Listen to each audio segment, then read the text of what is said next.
నెల్లూరు జిల్లాలో మేకపాటి కుటుంబానికి జిల్లా రాజకీయాలపై మంచి పట్టు ఉందని జిల్లా రాజకీయాలలో వినిపించే మాట. వైఎస్ హయాంలో జిల్లా రాజకీయాలలో చక్రం తిప్పిన రాజమోహన్ రెడ్డి వైసీపీ ఆవిర్భావం తర్వాత వైఎస్ జగన్తో రాజకీయ ప్రయాణాన్ని కొనసాగించారు. దీనితో జిల్లాలో ఫ్యాన్ స్పీడ్ పెంచడంలో మేకపాటి కుటుంబం కీలకంగా మారింది. అన్న మరణంతో అనూహ్యంగా రాజకీయ అరంగేట్రం చేసిన మేకపాటి విక్రమ్ రెడ్డి రాజకీయాలలో నిలదొక్కున్నారా? రాజకీయాలలో సీనియర్ నేతగా మంత్రిగా ఉన్న ఆనంని ఎలా ఢీకొంటున్నారు? Watch the story.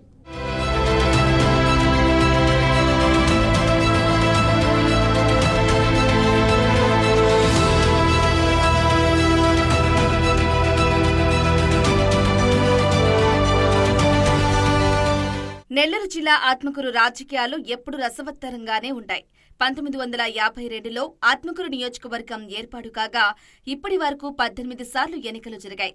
రాష్ట్ర విభజనకు ముందు ఆత్మకూరు కాంగ్రెస్ కి కంచుకోటగా ఉండేది. అయితే 2014 నుంచి వైసీపీకి అడ్డాగా మారింది.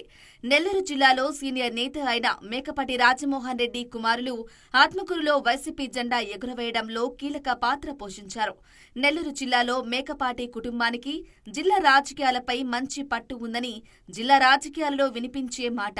వైఎస్ హయాంలో జిల్లా రాజకీయాలలో చక్రం తిప్పిన రాజమోహన్ రెడ్డి వైసీపీ ఆవిర్భావం తరువాత వైఎస్ జగన్తో రాజకీయ ప్రయాణాన్ని కొనసాగించారు. దీంతో జిల్లాలో ఫ్యాన్ స్పీడ్ పెంచడంలో మేకపాటి కుటుంబం కీలకంగా మారింది.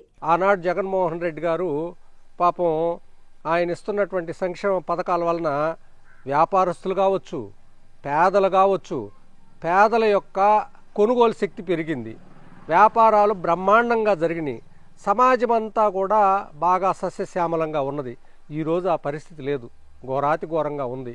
సరే, జగన్మోహన్ రెడ్డి ఏదో తప్పు చేశాడు అని వీళ్ళు గద్దెనెక్కారు.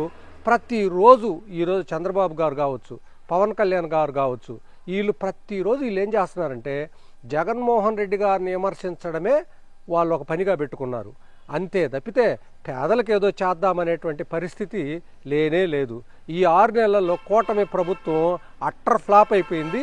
వైనాట్ 175 అన్నారు కదా ఇంతకుముందు జగన్మోహన్ రెడ్డి గారు. ఈసారి తప్పనిసరిగా వైనాట్ 175 అడ్రస్సే ఉండదు అసలు ఈ కూటమి. మేకపాటి రాజమోహన్ రెడ్డి పెద్ద కుమారుడు మేకపాటి గౌతమ్ రెడ్డి వైఎస్ జగన్ కి అత్యంత సన్నిహితుడుగా పేరుంది.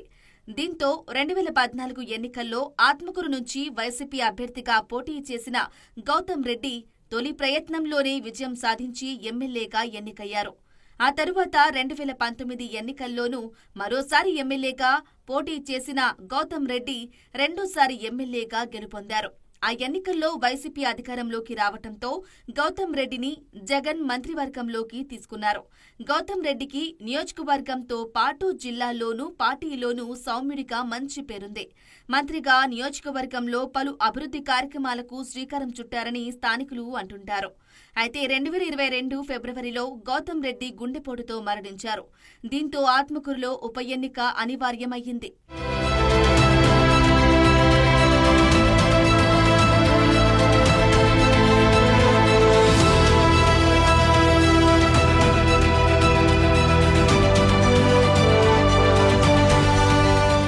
ఉప ఎన్నికల్లో గౌతమ్ రెడ్డి సోదరుడు మేకపాటి విక్రమ్ రెడ్డిని వైసీపీ బరిలో నిలిపింది. ఆ ఎన్నికల్లో టీడీపీ పోటీ నుంచి తప్పుకోగా బీజేపీ అభ్యర్థిని ప్రకటించింది. అయితే టీడీపీ ఆ ఎన్నికల్లో బీజేపీ అభ్యర్థికి పరోక్షంగా సహకరించిందనే వాదన ఉంది.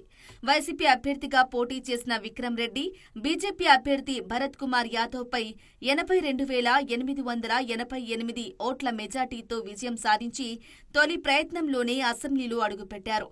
దీనితో నియోజకవర్గంలో మేకపాటి కుటుంబానికి మరింత పరపతి పెరిగింది. దీనితో ఒక్కసారిగా జిల్లా రాజకీయాలలో మేకపాటి కుటుంబం హవా నడిచింది.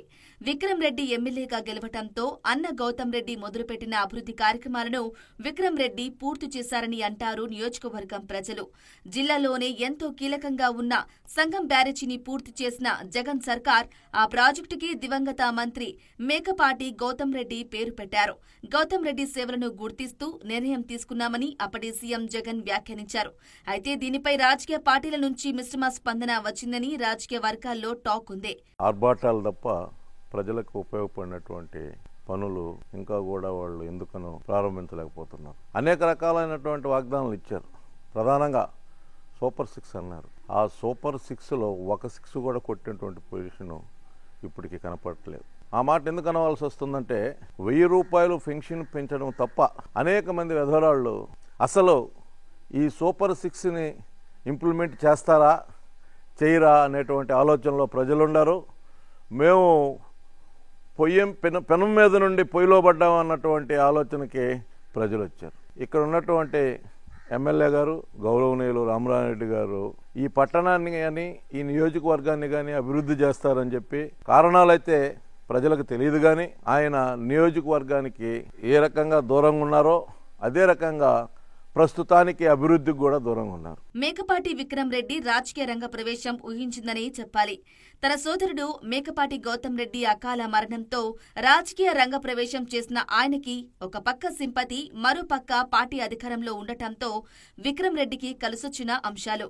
దీనితో ఆయన సునాయాసంగా గెలుపొందారు. ఎమ్మెల్యేగా విక్రమ్ రెడ్డి నియోజకవర్గంలో పలు అభివృద్ధి కార్యక్రమాలను చేస్తూ తనకంటూ ఓ గుర్తింపు తెచ్చుకుంటున్నారని ఆయన అనుచరులు చెప్తున్న మాట. 5 కోట్లతో బస్ స్టేషన్ నిర్మాణంతో పాటు యువతకు ఉపాధి లక్ష్యంగా జాబ్ మేళా నిర్వహించడంలో విక్రమ్ రెడ్డి కీలక పాత్ర పోషించారని స్థానికులు అంటున్నారు. ఇదిలా ఉంటే 2024 ఎన్నికల్లో వైసీపీ విక్రమ్ రెడ్డికే టికెట్ కేటాయించింది. ఆ ఎన్నికల్లో టీడీపీ నుంచి రాజకీయ ఉద్దండుడైన ఆనం రామనారాయణ రెడ్డి బరిలో నిలవడంతో ఆత్మకూరు రాజకీయం ఒక్కసారిగా వేడెక్కింది. విక్రమ్ రెడ్డి మరోసారి వైసీపీ జెండా పాతేందుకు నియోజకవర్గానికి ప్రత్యేక మేనిఫెస్టో తయారు చేసి మరీ ఎన్నికల బరిలో తొడగొట్టారు. మరోపక్క టీడీపీ అభ్యర్థిగా ఉన్న ఆనం తన సీనియారిటీని ఉపయోగించి నియోజకవర్గంలో విస్తృతంగా పర్యటించారు. మొత్తానికి సీనియారిటీకే జై కొట్టారు ఆత్మకూరు ప్రజలు. ఆ ఎన్నికల్లో విక్రమ్ రెడ్డి ఓటమి చెవిచుడక తప్పలేదు. అయితే పార్టీలో యాక్టివ్గా ఉంటూ ప్రభుత్వ వైఫల్యాలను ఎండగడుతున్నారని పార్టీ శ్రేణులు అంటున్నాయి. మున్ముందు విక్రమ్ రెడ్డి మంత్రిని ఎలా ఎదుర్కొంటారో చూడాలి మరి.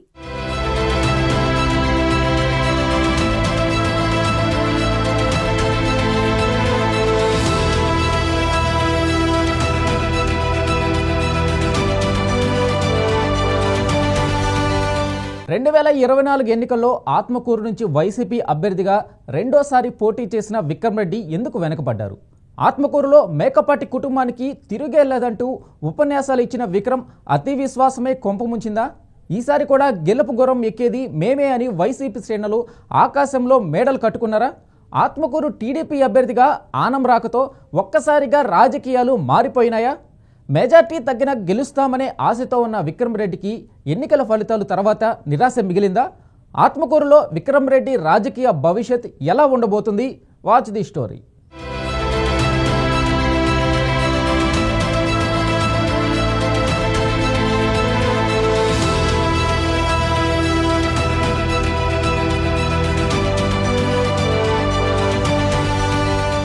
రెండు 2024 ఎన్నికల్లో ఆత్మకూరు నియోజకవర్గం నుంచి వైసీపీ అభ్యర్థిగా మేకపాటి విక్రమ్ రెడ్డి బరిలో నిలిచారు. అయితే ఉప ఎన్నికల్లో భారీ మెజార్టీ కట్టపెట్టిన నియోజకవర్గం ప్రజలు మరోసారి గెలిపించేందుకు రెడీగా ఉన్నారని అంచనా వేసుకుని నిమ్మలంగా ఉండిపోయారట విక్రమ్ రెడ్డి. కూటమి నుంచి అభ్యర్థిగా ఎవరు ఉంటారని ఆత్మకూరులో పెద్ద చర్చ జరిగింది. మేకపాటి కుటుంబాన్ని ఎదుర్కోవాలంటే ఆ స్థాయిలో పేరున్న కుటుంబం నుంచే పోటీ చేయాలని, లేకుంటే మేకపాటి కుటుంబాన్ని ఓడించడం అంత ఈజీ కాదని కూటమి నేతలు కూడా చర్చించుకున్నారని టాక్ ఉంది. ఆత్మకూరు నుంచి పోటీ చేసేందుకు టీడీపీ నేతలు పెద్దగా ఆసక్తి చూపలేదని ఆ పార్టీ నేతలు అంటున్నారు. దీనికి కారణం మేకపాటి విక్రమ్ రెడ్డి గెలుపు దాదాపు ఖరారయ్యిందని టీడీపీ వర్గాల్లో కూడా బలంగా నమ్మిందట. దీంతో ఈ సీటును జనసేనకు కేటాయిస్తుందనే ప్రచారం కూడా జరిగింది.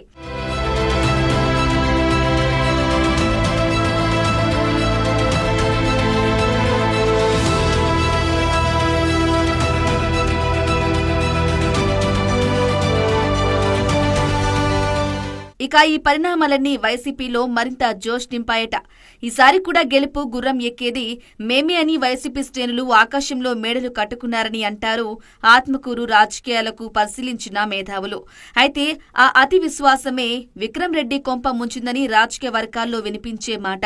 టీడీపీని తక్కువ అంచనా వేసి విక్రమ్ రెడ్డి పొరపాటు చేశారని వైసీపీ నేతలే చర్చించుకుంటున్నారట.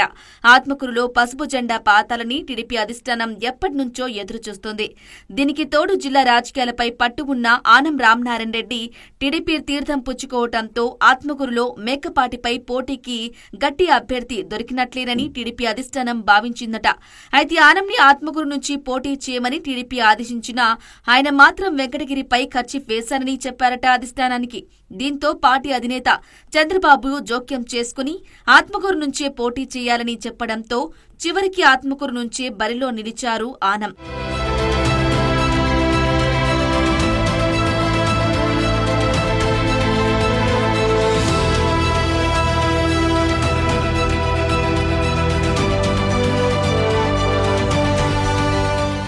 గత ప్రభుత్వం రాష్ట్రం సర్వనాశనం చేసి ఖజానా దివాలా చేసి ఎటువంటి అభివృద్ధి కార్యక్రమాలు చేయకుండా కేవలం అప్పులు తేవడం, అప్పులు ఇవ్వడం, అప్పులు తేవడం, జనాలు పెట్టడం, అప్పులు తేవడం, జనాలు పెట్టడం, రాష్ట్రాన్ని సర్వనాశనం చేసి దరిదాపుల కోట్ల రూపాయల అప్పు చేసి రాష్ట్రాన్ని సర్వనాశనం చేశారు. అమోఘమైన పాలన అందిస్తున్న శ్రీ నారా చంద్రబాబు నాయుడు గారు వారి పరిపాలన దీక్షతో అభివృద్ధి కాంచే విధంగా పనిచేస్తున్నారు. ఇటు నారాయణ గారు కూడా నెల్లూరు నగరాన్ని అభివృద్ధి పదంలో చేస్తున్నారు. గత ప్రభుత్వం ఎంతసేపు కొట్లాట్లు, కేసులు, రచ్చలు, రావిళ్ళు తప్ప అభివృద్ధి అనేది మర్చిపోయారు. అది నెల్లూరులో ఉన్న పార్కులు కావచ్చు, అదేవిధంగా రోడ్లో ఉన్న ప్యాచ్ వర్కులు కావచ్చు, అదేవిధంగా అండర్ గ్రౌండ్ డ్రైనేజ్ కానీ, వాటర్ స్కీమ్ కానీ అన్ని డెవలప్మెంట్స్కి స్టార్ట్ చేస్తున్నారు. ఇంకే విధంగా అభివృద్ధి కార్యక్రమాలు ఏ విధంగా ఉంటాయో, నెల్లూరులో పెండింగ్ ఏ విధంగా ఉన్నాయో అవన్నీ కంప్లీట్ చేసేందుకు నారాయణ గారు సంకుట దీక్షతో ఉండాలని చెప్పి నేను తెలియజేస్తున్నాను.